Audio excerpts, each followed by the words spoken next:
Senhoras e senhores, muito boa tarde.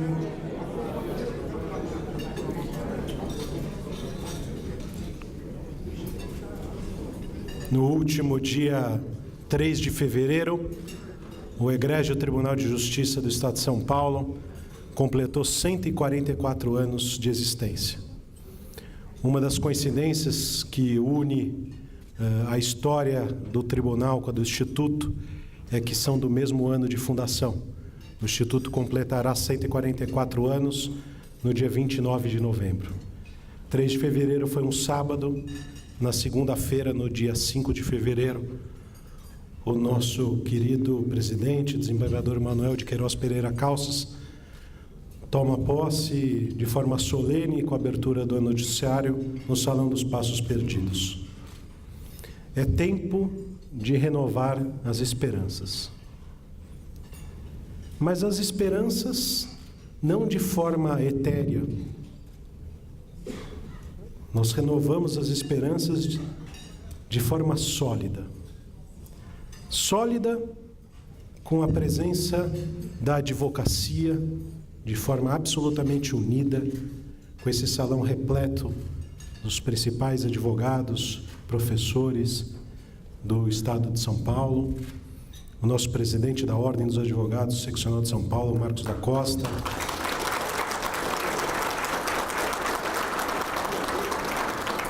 o presidente da Associação dos Advogados de São Paulo, Dr. Luiz Perissé,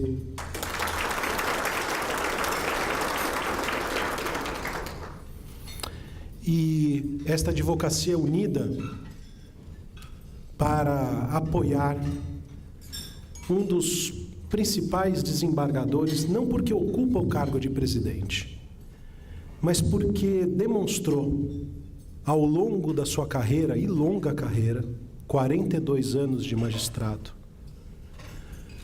um trabalho absolutamente abnegado e de alta competência.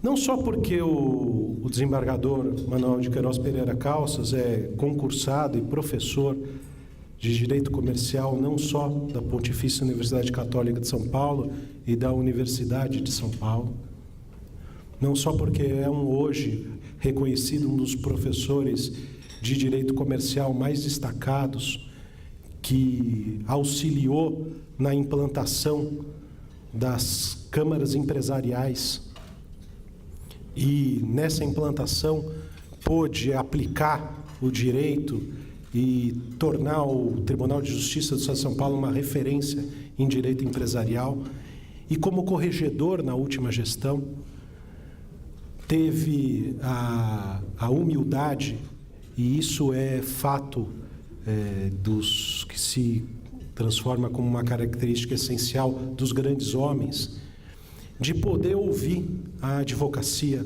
quando nós expusemos ao desembargador a necessidade da criação das varas empresariais.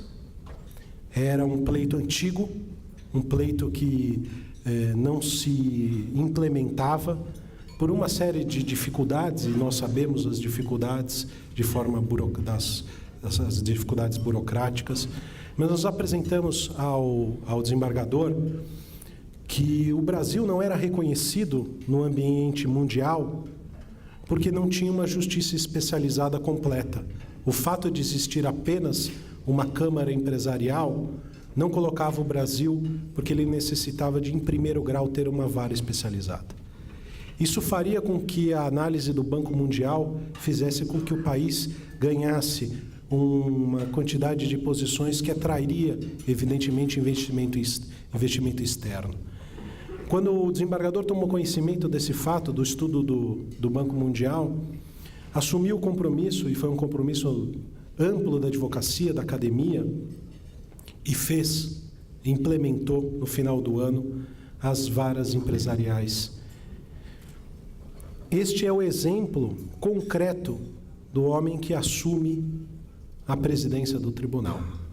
E saiba, desembargador, presidente, que a advocacia estará ao seu lado, porque nós sabemos que a sua diretriz em favor da população, da sociedade brasileira, do jurisdicionado.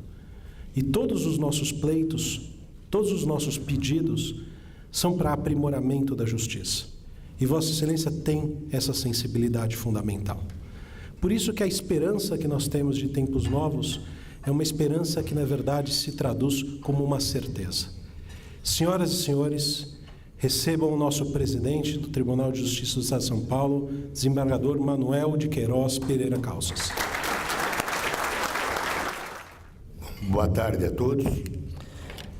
Em primeiro lugar, eu saúdo o presidente do Instituto dos Advogados de São Paulo, Dr. José Horácio Ribeiro,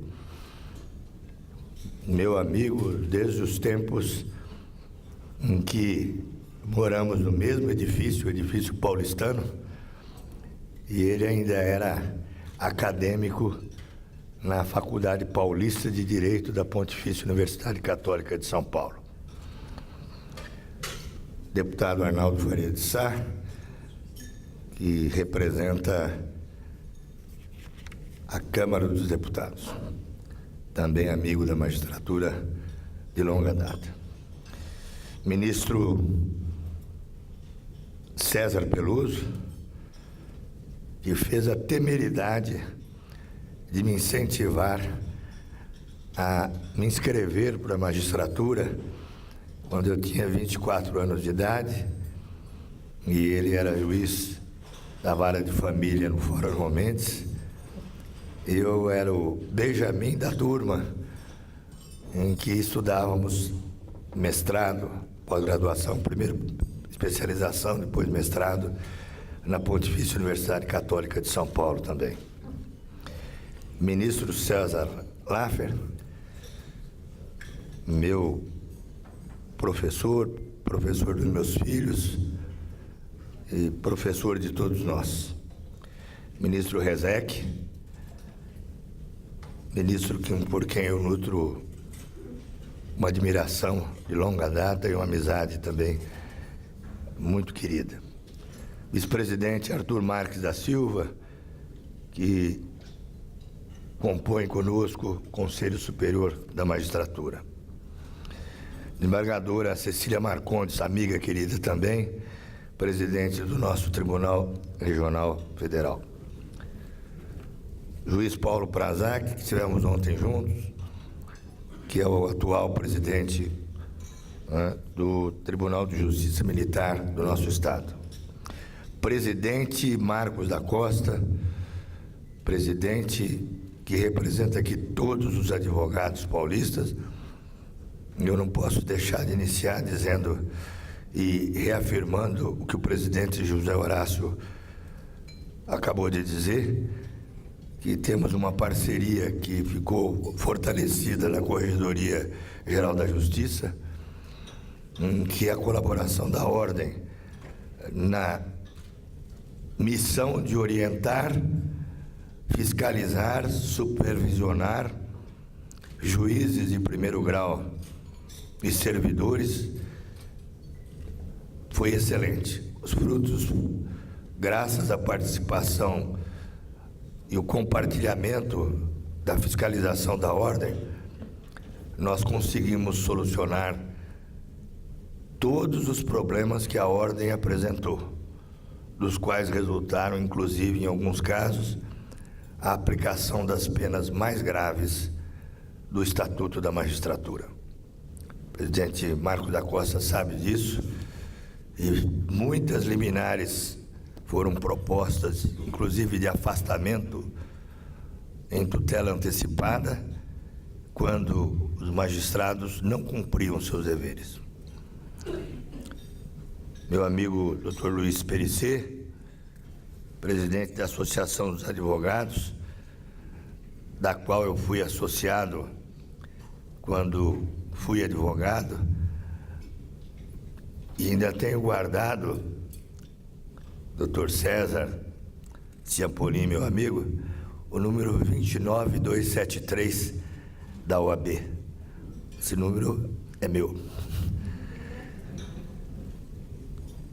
Professor, advogado, batonier Mário Sérgio Duarte Garcia.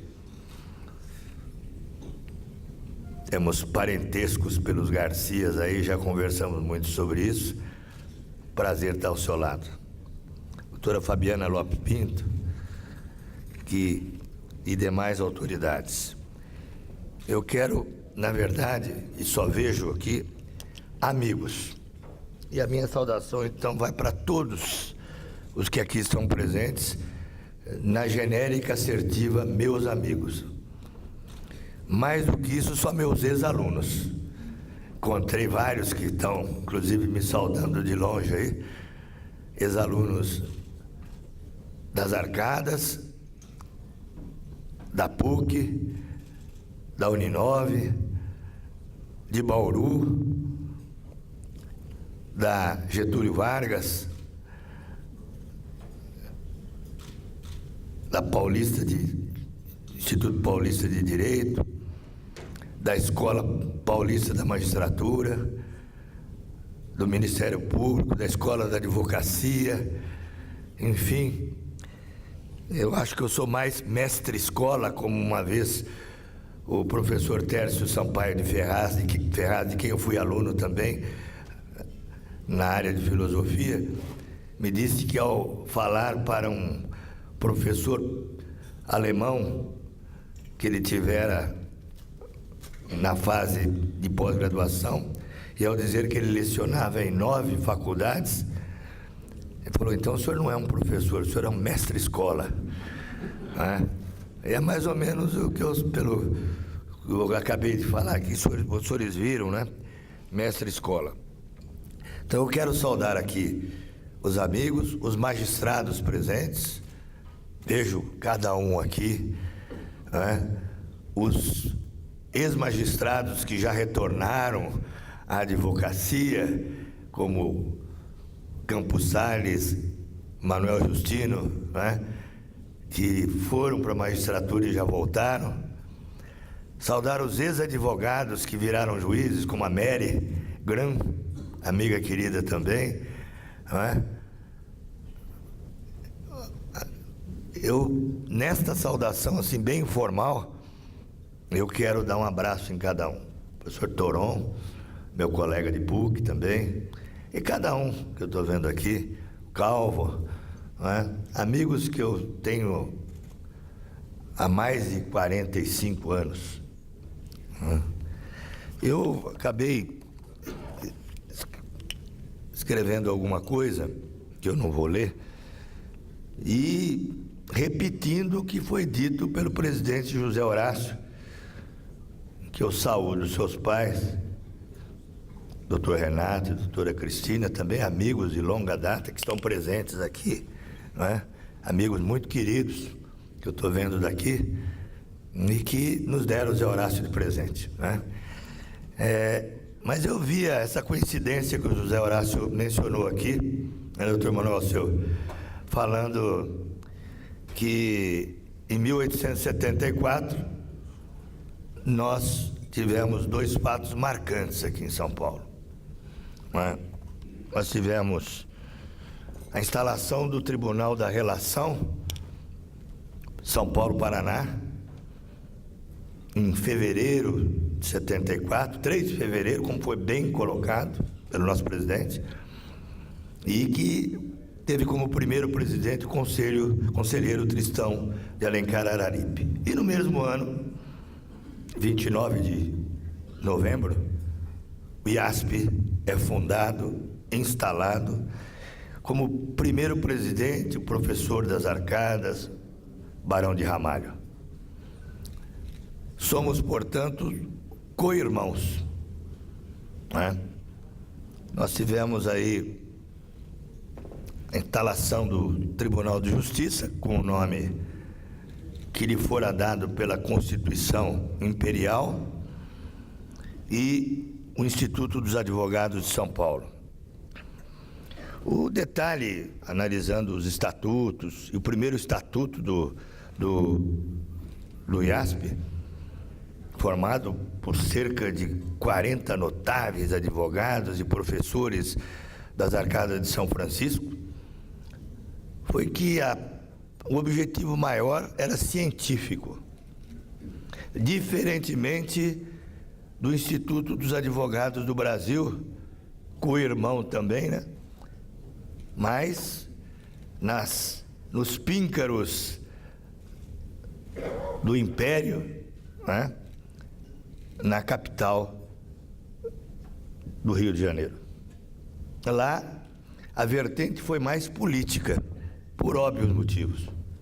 E aqui, pela ligação com a nossa faculdade de Direito, foi mais científico.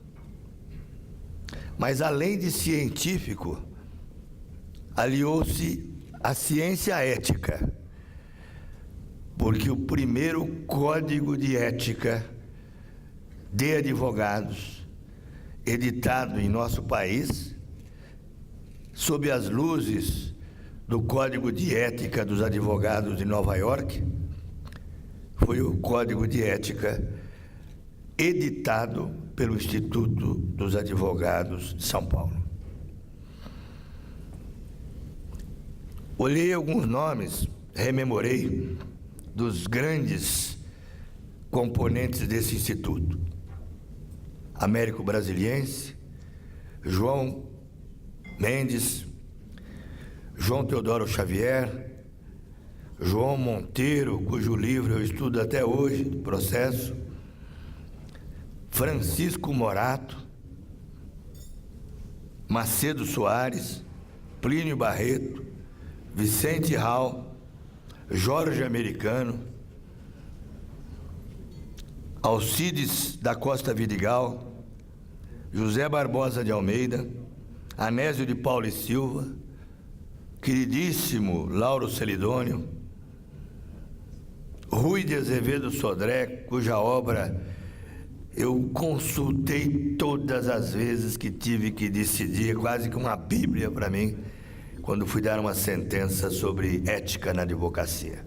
Todas as vezes, e em todas as sentenças, em todos os acordos, eu citei esse advogado, Rui de Azevedo Sodré. Geraldo Camargo Vidigal, ficaria horas falando os nomes dos grandes luminares que compuseram os quadros desta secular instituição. Por isso vou resumi-los na figura do José Horácio.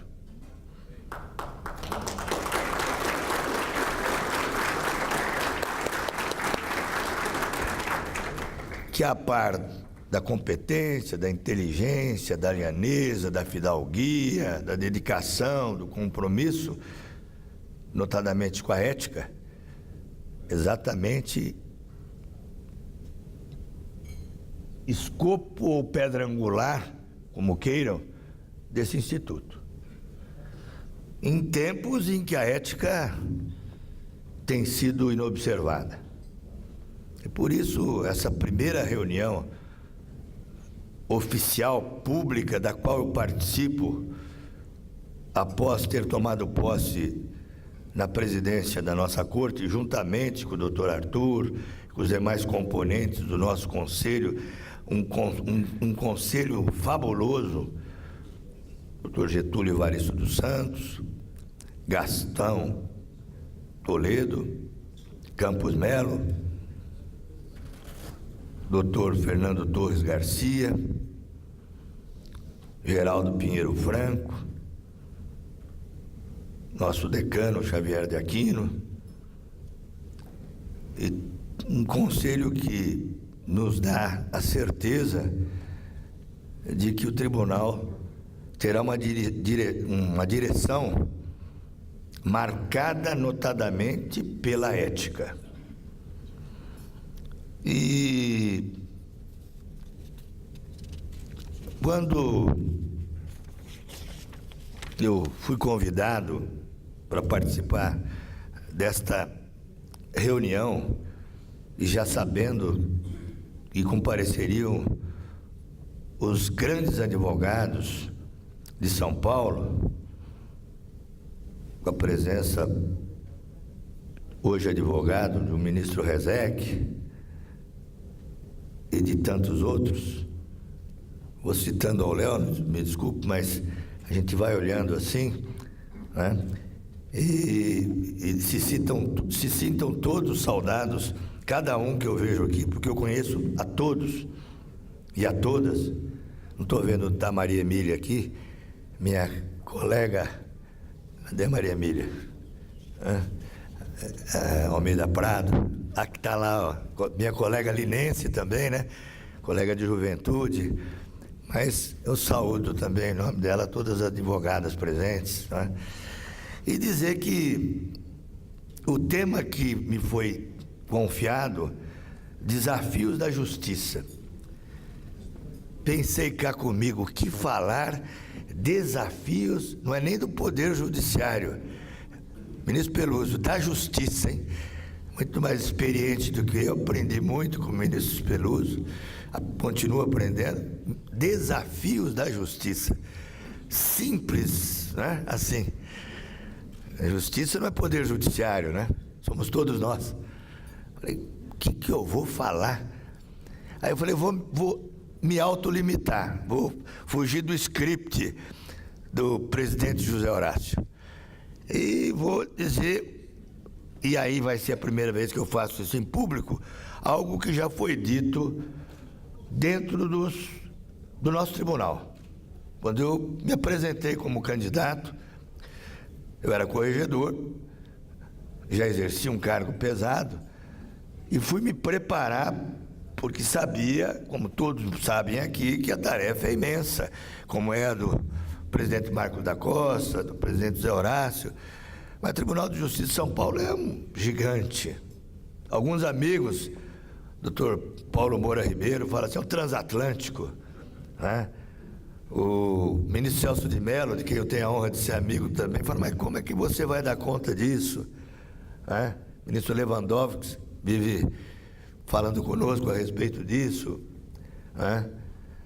E realmente é uma tarefa ingente. Mas eu falei, alguém tem que fazer, concorri com grandes colegas e fui escolhido pelos meus pares. E o que eu havia dito, e como foi afirmado pelo José Horácio, vou completar 42 anos de magistratura, entrei com a idade mínima, sou juiz em tempo integral, sou apaixonado pelo Tribunal de Justiça, vou cumprir o que eu jurei fazer, seguindo exatamente aquilo que cada um aqui fez um juramento, seja como advogado, que eu fiz também, como membro da magistratura. Mas para aqueles que às vezes não param para refletir, e só nessas horas que a gente para, o José Horácio falou, porque está todo mundo correndo. São Paulo é isso, não é? Brasília também é isso, Rio de Janeiro. Nós temos números extraordinários. 10 regiões administrativas, 56 circunscrições judiciárias, 319 comarcas, 72 mil servidores entre concursados, estagiários, terceirizados e conciliadores. 20 milhões de processos. Variando para mais, para menos, mas esse é o número. Conseguimos baixar. Penso que eu poderia afirmar 18 milhões de processos. Vamos tentar diminuir isso. 2.184 juízes, ministro Peluso. Quando Vossa Excelência foi corregedor, foi juiz corregedor, o número era bem menor, né? 360 desembargadores. 500 mil execuções criminais. Estão lá com os juízes criminais. Esses números, ditos assim também de uma forma bem... Mas para aqueles que não se debruçaram sobre esses números, saber o tamanho que é o Tribunal de São Paulo. É só para isso, não é autoelogio, não é uma visão de grandeza, é só dizer o tamanho do nosso tribunal, que é de todos nós. O tribunal é composto pelos advogados, pelos membros do Ministério Público, pelos servidores e pelos juízes. E principalmente pelas partes. Razão última do exercício da função jurisdicional. Me debrucei sobre o que era administrar São Paulo, o nosso tribunal, ciente daquele velho ensinamento que administrar é eleger prioridades. Isso é sabido da ciência da administração. E fiz algumas prioridades que foram lançadas como um programa de administração do Tribunal de Justiça. No sentido bem simples de racionalizar a administração. E com uma dificuldade imensa, porque nós juízes, nós bacharéis em direito, nós todos somos bacharéis em direito, não é? Nós não temos nos nossos currículos preparo para administrar coisa alguma. Gestão de cartório é um problema por causa disso. A gente pode saber direito com profundidade, mas tem dificuldades com a administração. Mas há certas coisas, a gente tem uma prática adquirida em outras atividades, que precisava reduzir os custos, otimizar a receita do tribunal, e é possível, legalmente. Falava com o ministro Peluso agora até, não é, de uma interpretação da Constituição Federal, de um voto memorável que ele tem, sobre o qual eu conversava anteontem com o presidente Marcos da Costa, que é a participação do Tribunal de Justiça nos emolumentos, que nós não conseguimos até hoje, por vários motivos. Participação total, né? E por isso eu digo, é possível otimizar. Observar a meritocracia, acho isso fundamental, né? Prestigiar os juízes de primeiro grau, apoiar os desembargadores, apoiar os servidores e contar uma orientação técnica para sempre sob a bandeira da ética e da moralidade, demonstrar que é possível fazer muito com pouco. E é esse o lema que nós vamos fazer, com dinamismo, com eficiência, mas fazer muito com o pouco que nós temos, em tempos de orçamento reduzido por todas as instituições e famílias do nosso país. Verdade é essa, o quadro que nós temos. Só para dar um exemplo, eu digo aos senhores que o Tribunal de Justiça, professor Laffer, mandou uma proposta de orçamento de pouco mais de 21 bilhões de reais. Deputado Arnaldo Faria, 21 bilhões. A lei orçamentária nos mandou 11. 10 bilhões a menos. Não é? O orçamento foi feito com base no que seria necessário para fazer tudo o que a gente sonha em fazer. Não foi um megalomaníaco. Claro que não. Todo mundo tem pé no chão. Mas se reduziu porque estamos em tempos difíceis. Não é? E aí, então, nós temos que verificar no que nós vamos investir.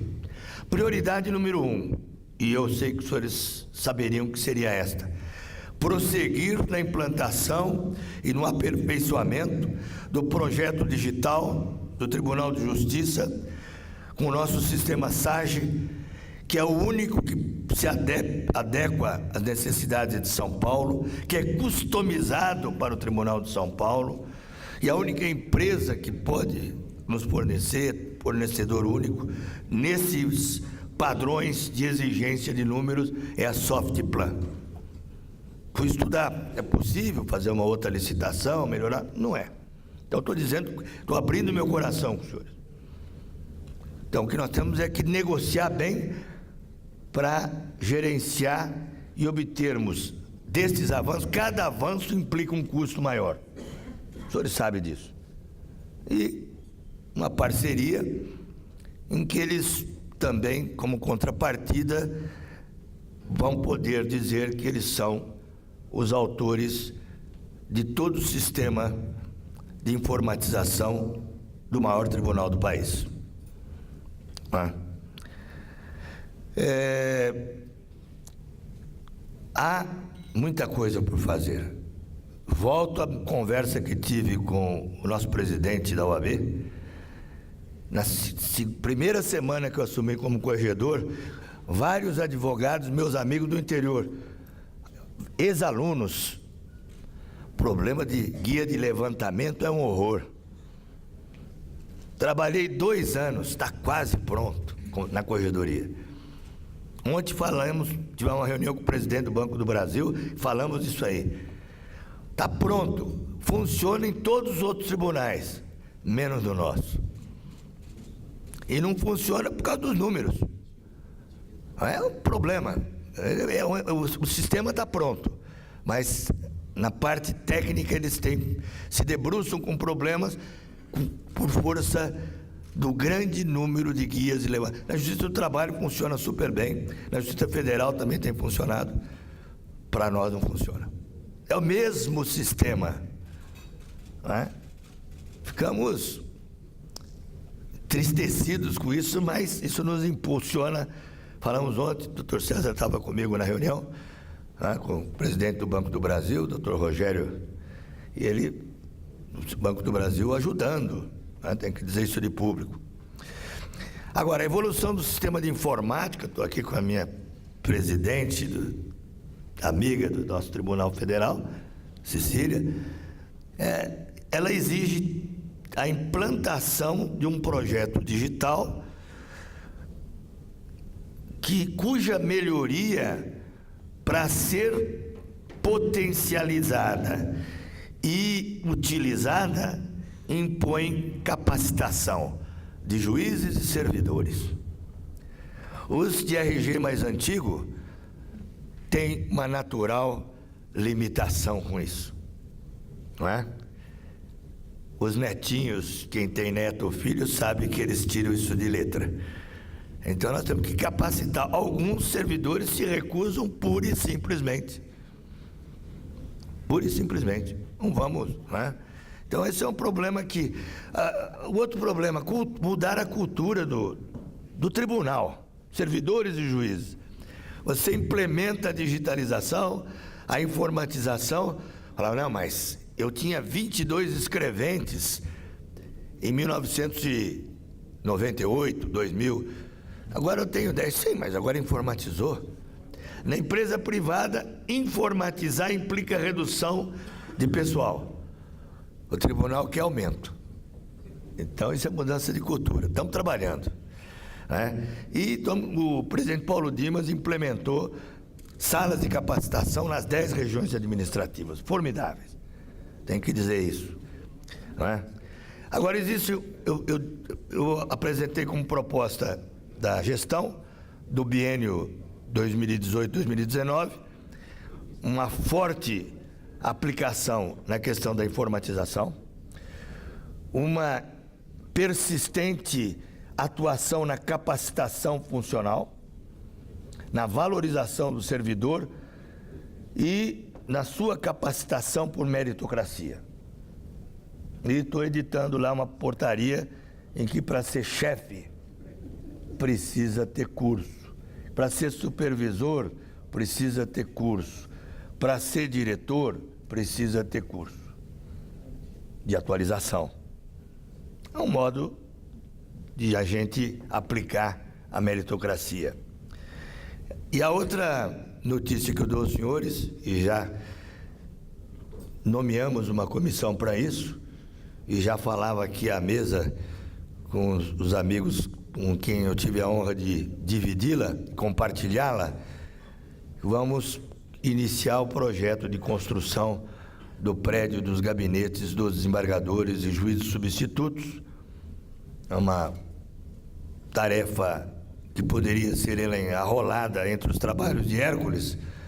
Temos o terreno, desde a época do presidente Davis, desapropriado, pronto, desocupado, nas Sarzedas, no coração de São Paulo. Temos o projeto pronto, precisamos de vontade política e administrativa. E aí eu conto com a ajuda dos nossos políticos, da OAB,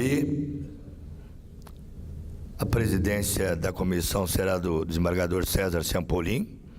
Deve sair publicada a minha portaria na segunda-feira com outros colegas.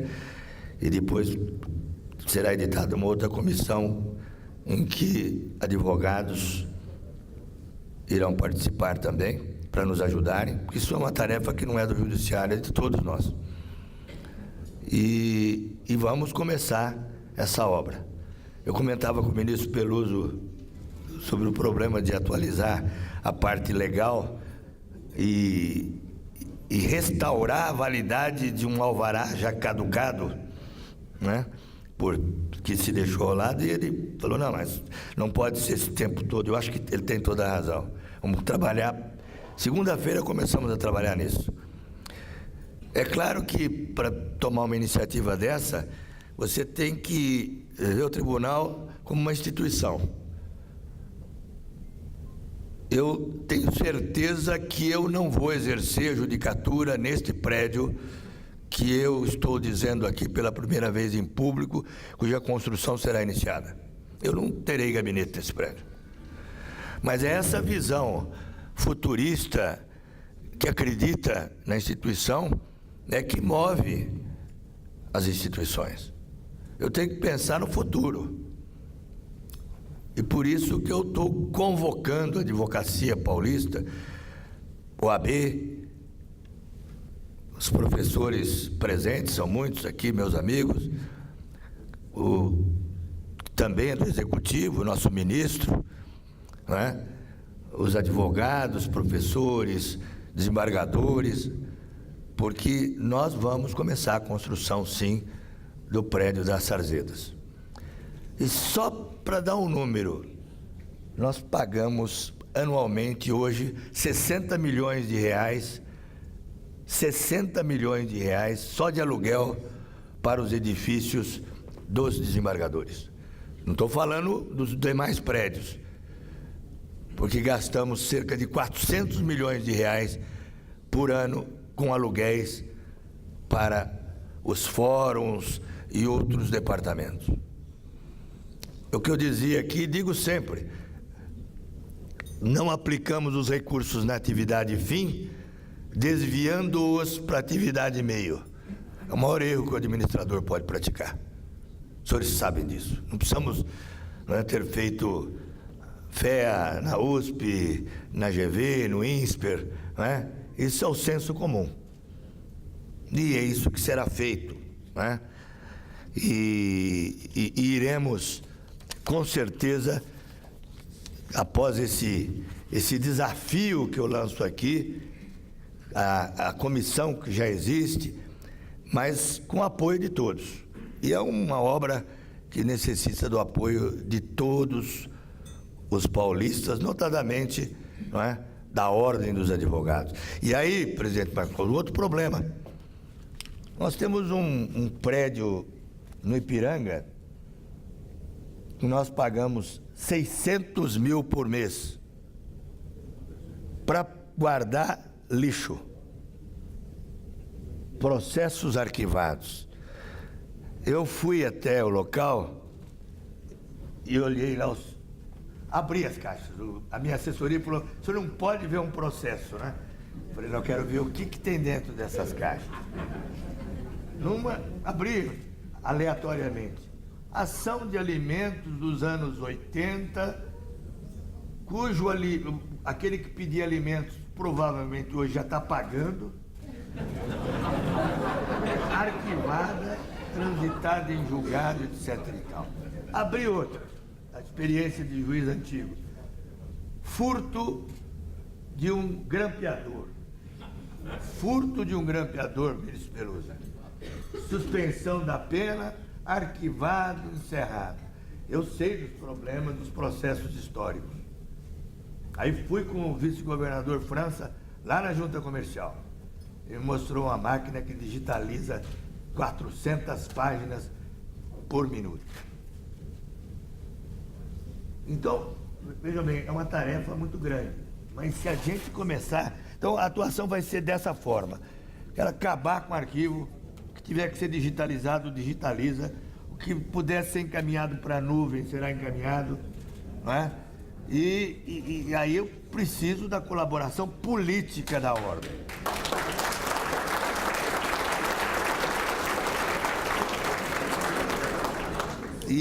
Se a gente resolver isso, já está de bom tamanho. Não é? Porque a parte da corredoria, ela vai continuar em boas mãos. Exigir o comprometimento do juiz, viu, doutor Marcos da Costa? Eu já exigi e vamos continuar exigindo. Vários foram punidos. Primeira semana lá na corredoria, foi punido um casal que estava viajando para Portugal sem avisar. Várias acéfalas. Concordo, mas vamos punir. Lá agora é do doutor Geraldo. Agora vamos cuidar da outra parte. Então, eu não quis fazer um discurso principiológico, e dizer que nós estamos cuidando da interlocução com o Poder Executivo, com o Poder Legislativo, com o Supremo Tribunal Federal, com o CNJ, e com todos os órgãos que compõem o sistema de justiça. Polícia Militar, Polícia Civil. Então, tem que haver diálogo, tem que haver harmonia. E ninguém faz nada sozinho. Essa é a mensagem que eu queria trazer para os senhores, e para dizer que nós vamos aplicar aquilo que todos nós sabemos que é um dever. O artigo 37 da Carta da República. Pessoalidade, moralidade, transparência. O que foi inconstitucional tem que ser extirpado. Enquanto o Supremo não disser que algo é inconstitucional, nós cumprimos. O que for, e doa quem doer. A nós, aos servidores, a todos nós, cidadãos. Constituição é a nossa Bíblia. Essa é a minha norma de conduta de ser. E eu queria, então, dizer, e já encerrando, agradecer em nome do Tribunal de Justiça do Estado de São Paulo, que é o convidado para essa reunião,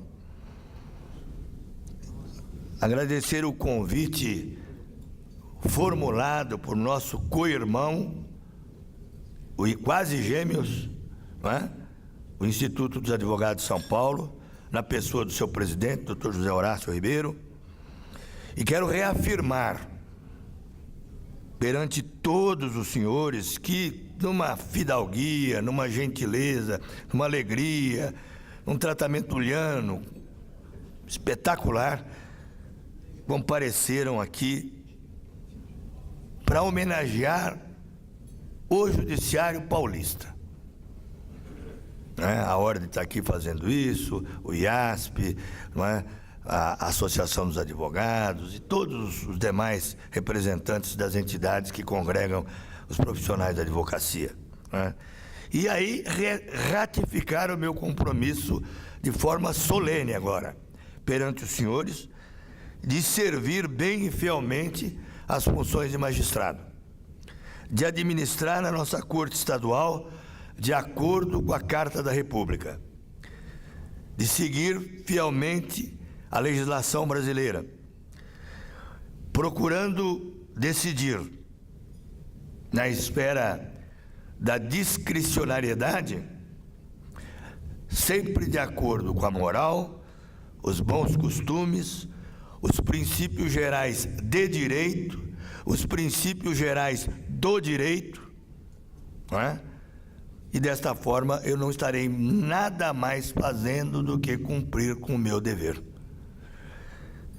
Peço que Deus me ajude e agradeço do fundo do meu coração essa confortante, carinhosa, calorosa acolhida nesse início de gestão, que eu espero que ela possa frutificar pelo nosso Estado. Pró São Paulo, fiante exímia. Muito obrigado.